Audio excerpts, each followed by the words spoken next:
La bourse, les cotations, en partenariat avec igmarkets.com. Bonjour à tous, nous sommes le mercredi 30 janvier 2013, bienvenue pour le point bourse du jour. Nous analysons aujourd'hui l'indice CAC 40, la matière première de l'or, ainsi que les actions américaines Caterpillar et Walmart. On commence tout de suite avec un mot du CAC 40 et sur l'or. Le CAC 40 ne faiblit pas, il progresse depuis novembre et chaque période de pause prend la forme d'une consolidation horizontale.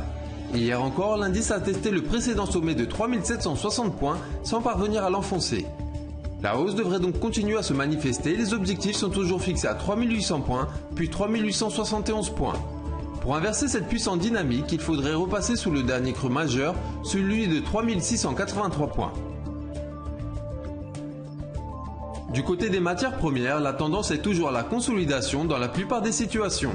Les cours de l'or se sont repliés depuis octobre, mais le support majeur de 1630 points a stoppé ce mouvement. La moyenne mobile est pour sa part toujours résistante. L'or est donc toujours soumis à des influences positives et négatives à la fois. Néanmoins, la tendance de fond reste bonne. Le scénario le plus probable reste une reprise de la hausse en direction de 1716 points, voire 1756 points dans les semaines à venir. Seule la rupture de 1654 points incitera à rester provisoirement à l'écart. On poursuit ce point avec un mot sur l'action Caterpillar avant de terminer par Walmart. C'est du côté des actions que l'on trouve les dynamiques les plus intéressantes. Aux USA, la période de publication des résultats est ouverte. Caterpillar a récemment délivré de bonnes indications puisque son cours continue de s'apprécier après l'ouverture d'un gap haussier en début d'année.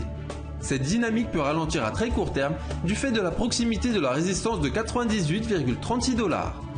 Pourtant, la tendance permet de fixer un objectif haussier à 103,40 $ tant que le support de 93,70 $ est préservé. Les valeurs américaines sont globalement très bien orientées depuis plusieurs trimestres. Certains titres peuvent sembler en retard, c'est le cas de Walmart qui publiera ses résultats dans le courant du mois de février.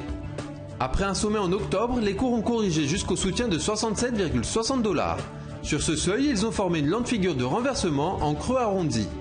La hausse devrait donc se développer vers 72,60 $, voire 77,60 $ dans le courant de l'année. Une rupture de 67,60 $ annulerait ce scénario. C'est la fin du point bourse, merci de l'avoir suivi, bonne séance et à bientôt. La bourse, les cotations, en partenariat avec igmarkets.com.